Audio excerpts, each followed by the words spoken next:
Yes, चलिए start करें। जैसा कि आपको थंबनेल और टाइटल दोनों से पता चल ही गया है कि आज हम 2 से 3 पॉइंट पर बात करने वाले हैं। पहला कि सीपीसीटी के जो प्रीवियस पेपर होते हैं उनको सॉल्व करने का टूल्स और ट्रिक क्या है। दूसरा कि सीपीसीटी नवंबर एग्जाम जो हम टारगेट कर रहे हैं उसके लिए क्या जरूरी है। तीसरा, सीपीसीटी अगर पेपर कठिन हो फिर भी 100% पेपर पास की गारंटी मेरी है। लेकिन बहुत बड़ा वजन है इस बात में कि सर पास की गारंटी दे रहे हैं। देखो, पास की गारंटी के लिए आपको एक टास्क करना होगा। लिखा है ओनली 1 टास्क, सिर्फ एक ही टास्क जरूरी होता है। पेपर कितना भी टफ हो, कितना भी, आप कोई भी सेशन किसी भी पेपर को उठा लीजिए, अगर आप इस टास्क को लगाएंगे तो 100% आपको उस पेपर की रियलिटी पता चल जाएगी कि वो रियल में टफ था या मॉडरेट था। कि आप ऐसे ही हवा बना रहे थे कि हाँ सर पेपर बहुत टफ आया है। तो ये सब कहने वाली बातें होती हैं। जब आप उस प्रॉपर टास्क को फॉलो करेंगे तो आपको खुद ब खुद समझ में आ जाएगा। और पेपर इजी होना, मॉडरेट होना या फिर हार्ड होना, ये स्टूडेंट की एबिलिटी पे डिपेंड करता है। हो सकता है कि किसी पेपर में आप बैठे, आपको टफ लग रहा है, पड़ोसी स्टूडेंट को इजी लग रहा है। अगर वही पेपर कुछ ऐसे एवरेज स्टूडेंट है जिनको मॉडरेट लग रहा है, तो पेपर का जो लेवल होता है स्टूडेंट अपने अकॉर्डिंग डिफाइन करे तो ज्यादा बेहतरीन होता है। हाँ, सीपीसीटी का पेपर आउट ऑफ सिलेबस नहीं जाता, इसीलिए ज्यादा हार्ड बोले तो ऐसा सभी के लिए नहीं माना जाता कि सभी स्टूडेंट बोले हार्ड आया, ऐसा नहीं होता है। ठीक है, तो अगर आप सीपीसीटी नवंबर 2023 एग्जाम को टारगेट कर रहे हैं तो वही बीएसआई एकेडमी की तरफ से आपके लिए गिफ्ट है कि आपको फाइनली रूप से नवंबर एग्जाम का तो क्वालिफाई सर्टिफिकेट मिल ही जाएगा, लेकिन आपको प्रॉपर समय देना होगा। मैंने स्टार्टिंग में भी बोला है आपसे कि अगर आप समय देंगे तो पेपर मैं आपको दे दूंगा, समय ही नहीं देंगे तो पेपर थोड़ा सा मुश्किल है। तो अगर आपका नवंबर एग्जाम टारगेट है तो हमारा संकल्प 11.A वो बैच अवेलेबल है। वीडियो के डिस्क्रिप्शन में हमने उसका लिंक दे दिया है। इस बैच में हम कंप्लीट प्रिपरेशन आपकी कराएंगे, चाहे तो वो कंप्लीट सिलेबस हो, पीडीएफ हो, प्रैक्टिस हो, प्रैक्टिकल हो, आपका डाउट हो, एक्स्ट्रा सेशंस हो, टॉपिक वाइज टेस्ट हो, कंप्लीट ऑनलाइन मॉक टेस्ट हो, हर चीज इस बैच में आपकी कराई जाएगी। लेकिन काफी स्टूडेंट इस बात पे भी विचार कर रहे हैं कि सर इतना कम समय है, क्या प्रिपरेशन हो सकती? बिल्कुल, जब समय कम होता है, आपको पता है कि जब काम ज्यादा होता है तो हमें ओवर टाइम करना पड़ता है। यही कंडीशन यहां पर भी है कि सीपीसीटी वालों ने इस बार कम समय दिया है। तो जो लोग पहले से टारगेट कर रहे थे तो उनका समय ड्यूरेशन तो फिक्स था, लेकिन अभी आपने रिसेंटली एग्जाम दिया, सितंबर इनकेस नहीं निकला है तो आपने नवंबर एग्जाम को टारगेट किया है, तो आपके पास ओवर टाइम करने का समय है। ऐसा नहीं है कि आप वही ड्यूरेशन समय लेके चलें जो आप पहले किसी एग्जाम को टारगेट करते हुए करते थे। यहां पर मात्र 35 डेज का समय है। इसमें आपको सिलेबस भी करना है, प्रैक्टिस भी करनी है और अपने आप को जज भी करना है ओवरऑल, चाहे वो मैथ्स हो, रीजनिंग हो, कुछ भी हो। ठीक है भाई, तो ये बैच आपकी उस कंडीशन पर फुलफिल करेगा जो कि आपकी रिक्वायरमेंट है। साथ ही साथ में इस बैच में वो सारी चीजें कराई जाएंगी जो एग्जाम के लिए जरूरी होती हैं। ठीक है, अगर आपका टारगेट नेक्स्ट एग्जाम है जनवरी 2024, तब भी आप मुझे कांटेक्ट कर सकते हो। मैंने अपना नंबर स्क्रीन पर दे दिया है। वापस आते हैं अपने टॉपिक पर। अगर आप सीपीसीटी एग्जाम को 100% क्वालिफाई करना चाहते हो तो सिर्फ एक ही टास्क ऐसा है, इसे आप कर लेंगे तो मैं नहीं, खुद अपने आप से आपकी गारंटी फेल हो जाएगी कि हाँ मुझे अब कोई नहीं रोक सकता पेपर क्वालिफाई। लेकिन ये टास्क क्या है, मेन बात है टास्क की। इस टास्क को मैं थ्योरिकल और प्रैक्टिकल दोनों बेस पर समझाऊंगा जिससे आपको समझ में आ जाएगा। देखो, इस टास्क के लिए आपको अपने पेपर को 3 सेक्शन में डिवाइड करना होता है। यानी आपका जो पेपर है, कोई भी पेपर, अभी सबसे अच्छा बेटर ऑप्शन है क्या, रिसेंटली जो पेपर हुआ है सितंबर 2023 का, उसे आप उठा लीजिए, कोई भी पेपर उठा लो, हर मतलब प्रत्येक पेपर को, या फिर मतलब जो भी आप पहली शिफ्ट का उठाएं दूसरी शिफ्ट का, फर्क नहीं पड़ता है। और हाँ, जिनका पेपर नहीं निकला है उनको अपनी खुद की शिफ्ट का उठाना ज्यादा सही रहेगा। जैसे आप पेपर ओपन कर लेते हैं, उस पूरे के पूरे पेपर को आप 3 सेक्शन में कैटेगराइज करें, इजी, मॉडरेट और हार्ड। अब सबसे बड़ा सवाल ये आता है कि सर हम कैसे डिफाइन करें कि कोई क्वेश्चन इजी है, कोई क्वेश्चन मॉडरेट या फिर हार्ड में कब जाएगा। तो ध्यान से सुनना, जब आप क्वेश्चन कोई भी देखें, मैं अभी प्रैक्टिकल बेस पर आपको समझाऊंगा, लेकिन थ्योरी पॉइंट पर अगर आपको बताएं, जब आपका कोई क्वेश्चन देखते ही आंसर आ जाए तो वो क्वेश्चन इजी होता है। अगर किसी क्वेश्चन के आंसर में आपको वक्त लगता है तो वो क्वेश्चन मॉडरेट केस में देखा जाता है। इन केस कोई क्वेश्चन आपको आ ही नहीं रहा है, या फिर आपने कभी उसके बारे में पढ़ा ही नहीं, या पढ़ा तो है लेकिन आपने उतना डीप नहीं पढ़ा, तो आप क्वेश्चन को हार्ड में रख देंगे। ये जो क्वेश्चन का कैटेगराइजेशन है, ये स्टूडेंट की एबिलिटी, यानी स्टूडेंट की जो कैपेबिलिटी, जो उनका मतलब नॉलेज है ना, उस पर डिपेंड करेगा। अब जरूरी नहीं है कि पहला क्वेश्चन किसी स्टूडेंट ने इजी में डाला तो दूसरा स्टूडेंट भी इजी में डाले, हो सकता है वो उसे मॉडरेट में रखे, हो सकता है काफी स्टूडेंट उसे हार्ड में रखें, तो भाई वो स्टूडेंट पे डिपेंड करेगा। ठीक है, अब मैं पेपर को इन 3 कैटेगरी में कैटेगराइज करने की क्यों कह रहा हूं, इसके पीछे रीजन है। लेकिन ये जो टास्क है ना, मैंडेटरी है। अगर आप मुझसे 100% की गारंटी चाहते हैं तो आपको ये टास्क करना ही पड़ेगा। अगर आप करते हैं तो मेरे द्वारा नहीं, आपको खुद को ही गारंटी सर्टिफिकेट मिल जाएगा कि आपका पेपर अब कोई नहीं रोक सकता। लेकिन इसके पीछे बेस क्या है, मैं ऐसा क्यों कह रहा हूं कि आप पेपर को कैटेगराइज करो। तो देखो, अगर आप सीपीसीटी एग्जाम के पैटर्न को समझेंगे तो ये तो सबको पता है कि हमारे एग्जाम में कंप्लीट 75 मार्क्स का पेपर आता है।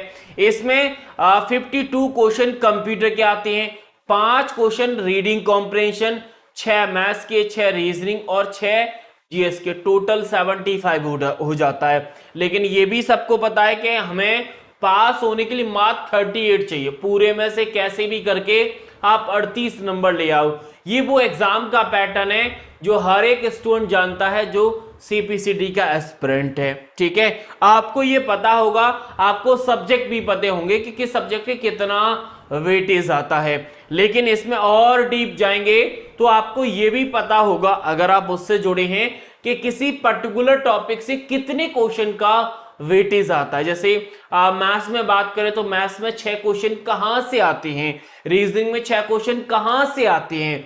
तो इस चीज का वेटेज भी, अगर आपने मेरा चैनल विजिट किया है, मुझसे आप स्टडी कर रहे हैं, तो इसके बारे में भी आपको बहुत अच्छे से नॉलेज होगी। अगर नहीं है तो यूट्यूब पर आप सर्च करिएगा CPCT computer important topics, maths important topics, आप सर्च करेंगे मेरा नाम या बीएस एकेडमी लिख देंगे तो आपको हर सब्जेक्ट के इंपोर्टेंट टॉपिक मिल जाएंगे विद उनके नंबर ऑफ क्वेश्चन के वेटेज के हिसाब से। ठीक है, अब ये तो पैटर्न आप लोगों को पता है, लेकिन इस पैटर्न को अगर मैं और सिंप्लीफाई करूं तो ये पेपर की सच्चाई है, आपके एग्जाम पैटर्न जो कि क्वालिफाई के लिए जरूरी होता है। कैसे, ये दूसरा कॉलम तो सभी को पता है कि ये मार्क्स का कैटेगराइजेशन है, लेकिन अगर मैं इजी, मॉडरेट और हार्ड में इसे बांटूं तो आपके कंप्यूटर में 52 में से 21 इजी, 21 मॉडरेट और 10 क्वेश्चन हार्ड रहते हैं, इससे ज्यादा कभी नहीं रहता। अगर आप रीडिंग कॉम्प्रिहेंशन में तो कैटेगराइजेशन नहीं रहता, लेकिन हाँ क्वांटिटेटिव एप्टीट्यूड में बात करें तो 2 question easy, 2 moderate, 2 hard, reasoning में 2 इजी, 2 मॉडरेट, हार्ड, 2 हार्ड। ठीक है, यही जीएस में रहता है।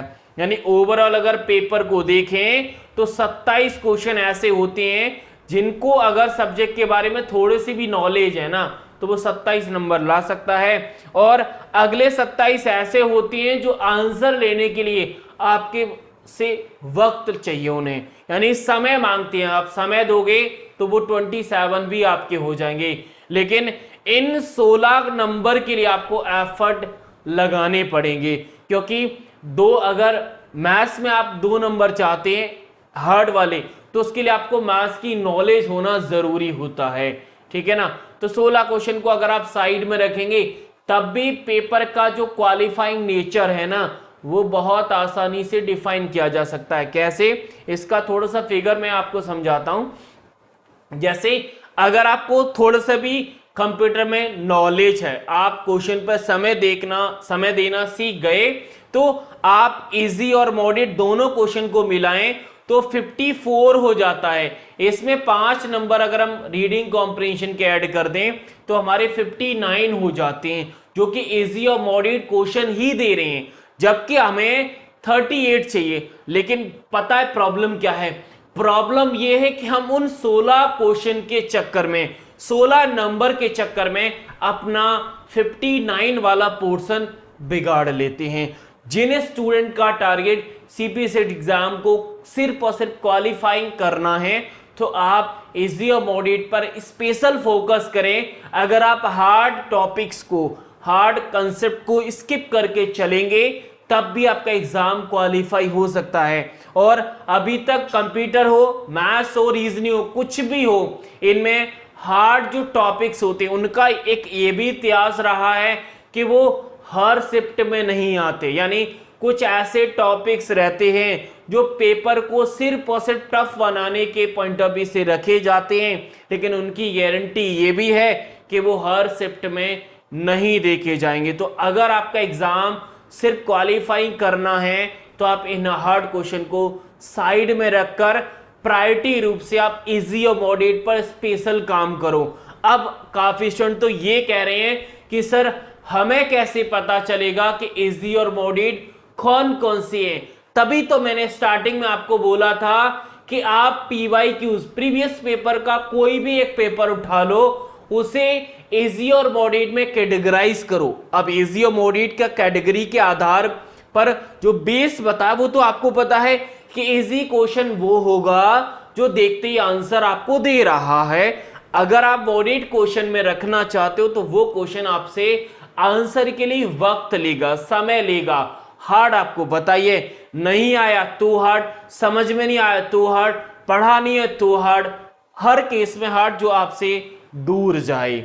समझ में आया? अब मैं थोड़ा सा प्रैक्टिकल करके बताता हूं। अभी रिसेंटली जो पेपर हुआ सीपीसीटी सितंबर 2023 का, उसमें आप इस पैटर्न को कैसे अप्लाई करें उसे मैं थोड़ा सा डिफाइन करता हूं। बाकी किसी का इससे रिलेटेड कोई डाउट है तो आप कमेंट बॉक्स में जरूर लिखना, मैं कमेंट भी आपके जरूर रीड करूंगा भाई, ठीक है।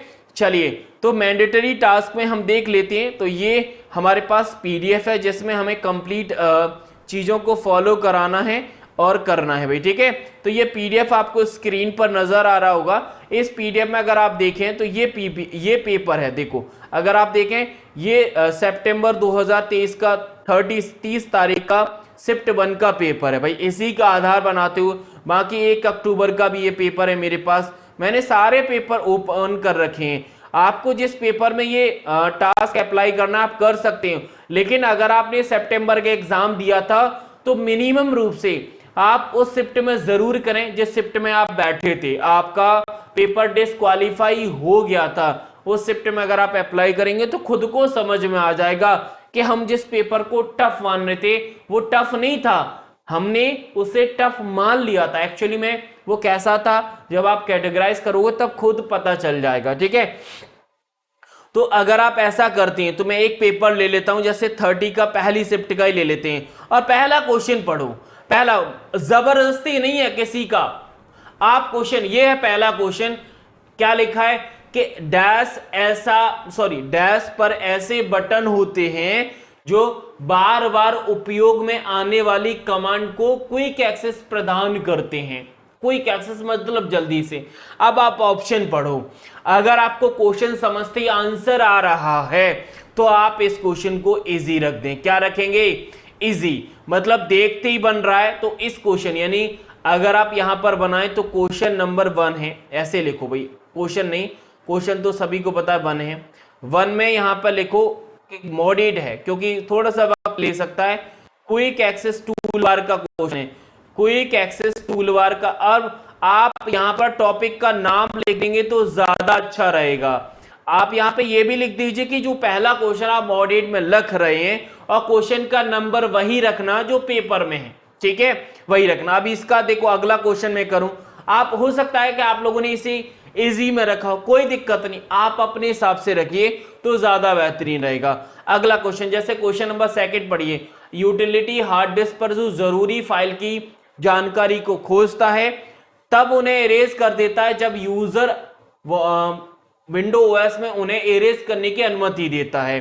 तो अगर आप इस क्वेश्चन को देखोगे तो आपको डिस्क क्लीनअप, आपने विंडो की यूटिलिटीज पढ़ी थी, हो सकता है आपने पढ़ी नहीं हो तो आप इसे हार्ड में रख देंगे, अगर आपने पढ़ी है तो आप इसे मॉडरेट में ही रखेंगे, क्योंकि थोड़ा सा क्वेश्चन का लैंग्वेज जब बड़ा होता है, वक्त लेता है, तब हम मॉडरेट में रखते हैं। यानी डिस्क क्लीनअप क्या है सर, डिस्क क्लीनअप है, डिस्क क्लीनअप ऐसे लिख दीजिए, क्योंकि टॉपिक का नाम लिख देंगे तो ज्यादा सही रहेगा। बाद में आप देखेंगे तो खुद को समझ में आ जाएगा कि हमने किस क्वेश्चन को कहां पर रखा था भाई, ठीक है। जैसे अगला क्वेश्चन आप पढ़ो, इनमें से कौन सी प्राइमरी मेमोरी है, कौन सी प्राइमरी, तो भाई रैम सबको पता है, जब आप पढ़ते हो प्राइमरी मेमोरी तो क्वेश्चन नंबर जो 3 है ना वो प्राइमरी मेमोरी से या फिर रैम लिख दो, तो आप जैसे भी लिखना चाहिए प्राइमरी है मेमोरी लिख दो यहां पर। तो यहां पर टॉपिक लिख दिए। जब आप इस प्रकार से कैटेगराइजेशन करोगे, आप पूरे पेपर का कर सकते हो, कंप्यूटर का करना चाहे कंप्यूटर का कर सकते हो, लेकिन जब आप करोगे तो इस प्रकार से कुछ रिलेशन निकलेगा। मैंने यहां पर हो सकता है आपको दिख नहीं रहा हो, लेकिन थोड़ा सा जूम करोगे तो आपको दिखाई देगा, क्वालिटी बढ़ा के देखो। यहां पर जैसे इजी में पहला क्वेश्चन डेस्कटॉप के आइकॉन पर था, 5th वाला क्वेश्चन वैक्यूम ट्यूब पर था, 6 वाला क्वेश्चन वर्ड प्रोसेसिंग के ऊपर, 7 वाला क्वेश्चन लो लेवल लैंग्वेज से। तो ऐसे आप करोगे, फिर लास्ट में आप ये लिखो टोटल के इजी क्वेश्चन टोटल कितने हैं, आपके मॉडरेट क्वेश्चन कितने निकले हैं और हार्ड क्वेश्चन कितने निकले हैं, आप इनका नंबर लिख लेना। और इस नंबर को जो मैंने आपको एग्जाम का पैटर्न बताया है, एक्चुअल में जो रहता है हमारे कंप्यूटर में 21 क्वेश्चन इजी रहते हैं, 21 मॉडरेट रहते हैं। आप खुद से डिफाइन कर पाएंगे कि आपके जो इजी और मॉडरेट वाले, जैसे इजी क्वेश्चंस हमेशा 21 प्लस ही निकलेंगे, मॉडरेट क्वेश्चन हमेशा 10 से 15 प्लस ही निकलेंगे। अगर आप हार्ड क्वेश्चन, ज्यादा ही आपका कंप्यूटर वीक है तो जो हार्ड क्वेश्चन है ना वो 10 से 15 के बीच में ही जाएंगे, इससे ज्यादा नहीं जा सकते, क्योंकि अगर आपके इतने से ज्यादा जा रहे हैं ना तो थोड़ा सा आपको और पढ़ने की जरूरत है।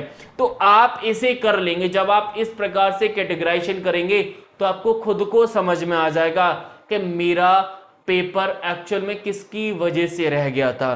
बाकी जो पेपर हैं हमारे सितंबर 2023 के, उनके सॉल्यूशन में अगले वीडियो में आपको कराऊंगा, और वहां पर डिफाइन भी करेंगे कि एक्चुअली में जो क्वेश्चन आप इजी में रख रहे थे क्या रियल में इजी था या मॉडरेट था, या फिर जिन क्वेश्चन को हम मॉडरेट समझ लेते वो हार्ड में भी जाने का प्रयास करते थे। साथ ही साथ में सितंबर 2023 के पेपर को बेस बनाते हुए हम नवंबर एग्जाम का फ्रेमवर्क तैयार करेंगे कि एक्चुअली में नवंबर एग्जाम में किस प्रकार से पेपर आ सकता है, और सितंबर एग्जाम से क्या वो मतलब पॉइंट हैं जो हमें नवंबर एग्जाम के लिए ले जाना जरूरी होता है। अगर आप ऐसे इस प्रकार से कैटेगराइजेशन कर लेते हैं इजी मॉडरेट वाला, तो आप मुझे जरूर शेयर करिएगा। और ये मैंडेटरी जो टास्क है ना, ये उन स्टूडेंट के लिए स्पेशल है और जरूरी है जिनका पेपर 1 या 2, 3, 4 नंबर से रह गया है, वो ये मानते हैं कि सर मेरा पेपर क्वालिफाई नहीं हो रहा है, मुझे कोई ऐसी ट्रिक बता दो, मुझे कुछ ऐसे इंपॉर्टेंट टॉपिक बता दो, इंपॉर्टेंट क्वेश्चन। जो लोग इंपॉर्टेंट मांगते हैं ना वो यहां से खुद इंपॉर्टेंट निकाल सकते हैं कि हाँ ये जरूरी है। आप ज्यादा मत करिए, सिर्फ सितंबर 2023 के 3 पेपर हैं, तीनों पर अप्लाई करिए, आपको खुद को समझ में आ जाएगा कि एक्चुअल में जिस पेपर को हम समझ रहे थे कि वो मॉडरेट आता हार्ड आता है, उसकी सच्चाई क्या है। बाकी बातें तो बहुत हैं, तो वो समय रहते आपको बताते हम लोग चले जाएंगे। लेकिन आप अगर आप मुझसे 100% पेपर की गारंटी चाहते हैं तो इस टास्क को आप जरूर करिएगा, क्योंकि मैंडेटरी नाम मैंने इसीलिए दिया है क्योंकि जरूरी है। अगर आप फॉलो करोगे तो फायदा आपको मिलेगा। बाकी मेरी तरफ से दिवाली का गिफ्ट यही है कि मैं नवंबर का एग्जाम हर हालत में आपका निकलवा दूंगा, भले ही समय कम है, समय से फर्क नहीं पड़ता है, क्योंकि आपको पता है हमारी स्पीड ऑनलाइन में तो भाई और लोगों से 4 गुना होती है। क्यों? क्योंकि हम मतलब पूरा सिलेबस करा देते हैं, डाउट, प्रैक्टिकल, प्रैक्टिस, आपके मॉक टेस्ट, मैथ्स, रीजनिंग, सब कुछ इन्हीं डेज में करा देते हैं, तो वैसे भी ज़्यादा है। बाकी किसी का कोई डाउट, पर्सनल क्वेरी है तो आप मुझसे पर्सनली, व्हाट्सएप नंबर स्क्रीन पर है, आप मुझसे पूछ सकते हैं। बाकी अगर वीडियो अच्छा लगा है तो लाइक, चैनल पर नए को सब्सक्राइब जरूर करेगा।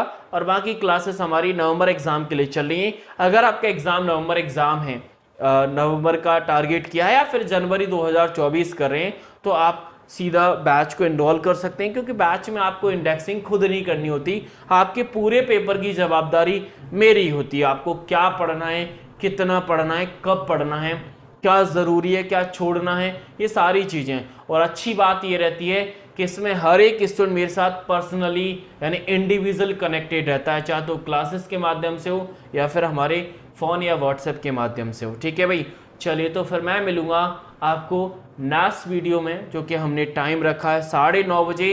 कल हम पेपर का सॉल्यूशन करेंगे, सीपीसीटी सितंबर 2023 का जो एग्ज़ाम हुआ है 30 सितंबर शिफ्ट 1 का पेपर। ठीक है, पीडीएफ जिन लोगों ने डाउनलोड नहीं किया ऑफिशियल वेबसाइट से डाउनलोड कर लीजिएगा, या फिर हमारे टेलीग्राम पर भी उसका पीडीएफ मिल जाएगा आपको। टेलीग्राम का लिंक वीडियो के डिस्क्रिप्शन में, वहां से फॉलो करिएगा। बाकी कोई क्वेरी है तो आप बताइएगा। मैं मिलता हूं अगले वीडियो में, तब तक के लिए थैंक यू, शुक्रिया, राधे राधे।